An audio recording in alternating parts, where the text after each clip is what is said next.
We got a lot of new snow in the mountains and rain in the foothills here in Northern California. It's time for an Oroville update. My name's Juan Brown. You're watching the BLANCOLIRIO channel, and I was able to get up to Oroville last week before all the rain and snow came in the Husky here to get some great shots of the Oroville Spillway in action. At the time, they were releasing 25,000 CFS in anticipation of all this precipitation. Try that twice. But first, we had to stop here at the Brownsville Station Cafe, prior permission required to land at the Brownsville Airport, to check out some food. This is a great little mountain cafe where Jacob here will serve you up some great homemade meals. Today it was the lamb fettuccine. Dan went with me on this trip. Dan's the guy who bought the Mighty Luscombe, learned to fly in it, has over 200 hours in it now. Now he can fly anything, including the Husky, if he can get in and out of it. So here's the big picture of what Oroville looked like last weekend. 860 feet, just 40 feet from a full pool of 900 feet. Let's go take a look at the spillway. So here's the view of the $1 billion rebuilt spillway. You can pay me now or you can pay me later. This was a huge engineering feat and a lesson in maintaining your infrastructure. This spillway, as you know, which put the channel here on the map, blew out back in 2017. So this is the spillway in operation just this weekend after $1 billion worth of work completely rebuilding it. So at 25,000 CFS, it looks like they have all the gates open. The spillway is capable of spilling upwards of 150,000 CFS, so this is a small fraction of the amount of water it can flow at any one time. The water drops down. Let me get the numbers on the elevation and the distance here, and hits these dentates, these big concrete blocks down here, which dissipates the flow and drops the water into the Thermalito diversion pool down below. Here's the emergency spillway off to the side. That was all part of the major rebuild project with its little stair steps that help dissipate the water. This emergency spillway is just right there at 901 feet. If the reservoir ever overtops, the water simply just pours over the top of the emergency spillway weir wall right here, and then it pours on down and will eventually pour right back into the bare dirt down below. And you can see the erosion of the canyon from the last time that emergency spillway was used during the emergency in 2017, which was also the first time that emergency spillway was ever built. We're just coming over the middle of the earth-filled dam now, and that's the key to Oroville. Is this is the biggest earth-filled dam around, and you cannot pour water, you cannot spill water over the top of an earth-filled dam or it will fail. That's why this emergency spillway and the spillway infrastructure is so critical. Here, down below here, you can see a, boy, I wish I could get that thing from flipping up. You can see the orange floaty down below that keeps the debris from getting caught up into the gates of the spillway. And you can see that water jetting down out of the gates and into the spillway. They've got it all nicely terraced now with multiple access roads. There's an entire lighting system now. You can watch this thing work at night with the lights on. And of course, all the drains rebuilt out from underneath the spillway as well. So that's what it looks like at 25,000 CFS. A small fraction of the total capacity of this spillway. Now during the storms coming during the storms that we've just had, we've seen, we'll go show you the inflows. The inflows to Oroville can exceed 100,000 CFS real easy.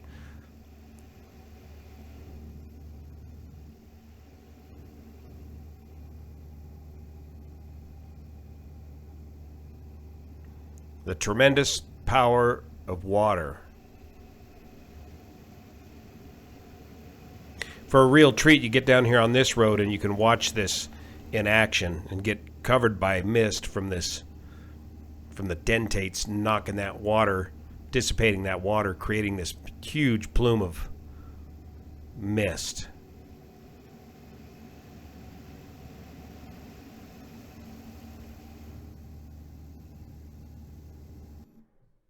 Here's those overall specs.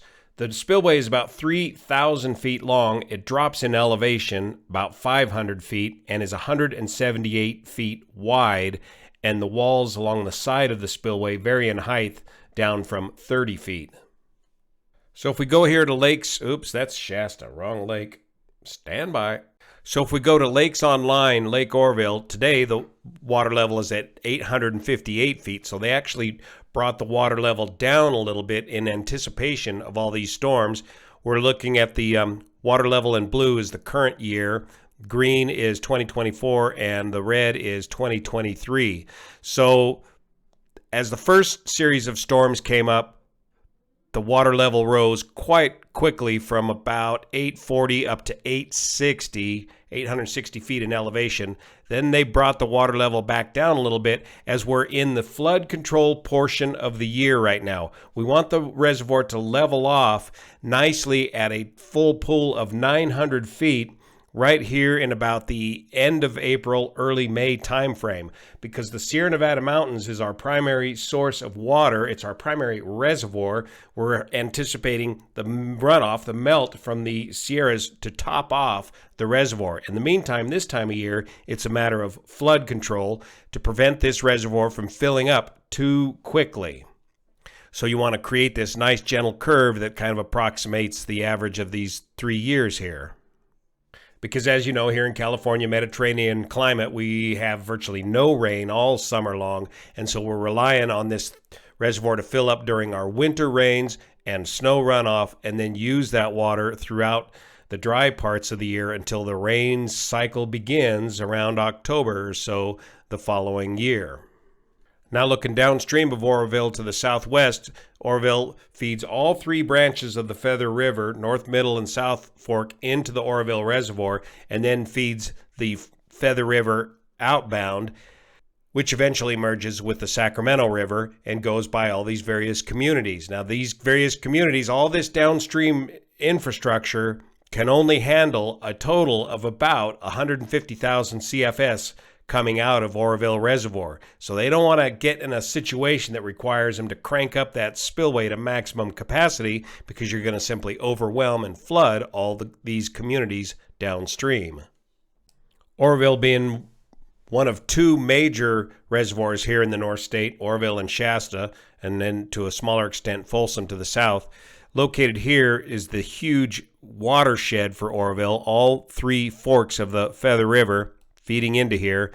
And then once the water comes out of Oroville, remember there's 4 ways to get the water out of Oroville. You got your main spillway here. You got your Hyatt power plant located right down here with 6 turbines. There's a low river water outlet valve system located even below that. And then of course you have your emergency spillway, only to be used in the event of an emergency, rather dire emergency, as we learned back in 2017. So that water goes into the Thermalito diversion pool right there, and then it comes to this dam here where there's the fish hatchery down below, and water is diverted into the Thermalito forebay. There's a second power plant right here to help power the grid to move all this water throughout the entire state of California, all the way to Southern California. The idea was to make it pay for itself by producing its own electricity. This powerhouse also had to be recently rebuilt. Oroville Airport located right there. And then the water pours into the Thermalito Afterbay, which is a shallow water pool, which allows farmers to use this water after it's been warmed up somewhat to water their rice crops. Plenty of rice farming in and around the area. Once the farmers use that rice water, that water is returned to the Feather River system. Here's another way of getting water out of the Afterbay back into the Feather River. And that water continues on downstream where it merges with the Yuba River, and then eventually the Sacramento River, and then on out to the bay. And then down here in the Delta at the Banks plant, some of this water is diverted and popped into the complicated California aqueduct system, where that water heads all the way down to Southern California. Way up here at the north end of the state is Shasta Reservoir, with that water going into the Keswick Reservoir and then being released out of the Keswick Dam. First it comes out of the Shasta Dam, Keswick Dam, and then into the Sacramento River. Here's a recent look of the releases at Shasta, where the water level is within about 40 feet of being completely full. You can see Mount Shasta in the background. All that snow melt's going to feed into Shasta at a very controlled rate. And again, they're releasing some water out of there to make room for, this was prior to these rains. And that's the challenge water managers have now, is these storms are warmer and producing more rain than snow often. And so we got to make room for that water. The snow gets released nice and controllably during the summer season, spring and summer. But the rains, these heavy rains, if these heavy rains get into a heavy snowpack, that can produce the kind of huge runoffs that caused the spillway to fail in the first place way back in 2017. But what actually caused the spillway to fail back in 2017 was a series of human factors, a fundamental lack of maintenance of the aging spillway. Breaking news, the Air Force is orbiting the global world headquarters of BLANCOLIRIO here. Force 12, a 767 KC-46A, come out of Mather.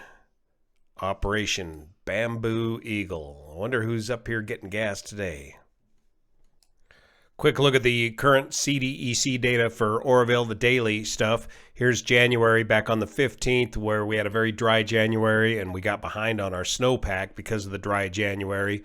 At 834 foot on the reservoir elevation, inflows over in this column just creeping around 5,000 or 6,000 cubic feet per second.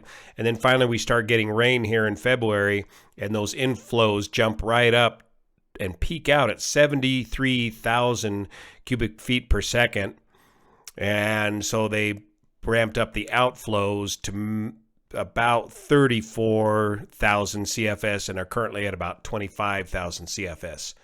So let's look at those outflows on the graph. So here you can see the low outflows during the dry part of the January, and then outflows ramping up during these storms. Go look at these inflows now. Very low inflows during the dry January, and then boom, here comes the rainfall. And it's beginning to taper off. So the overall result,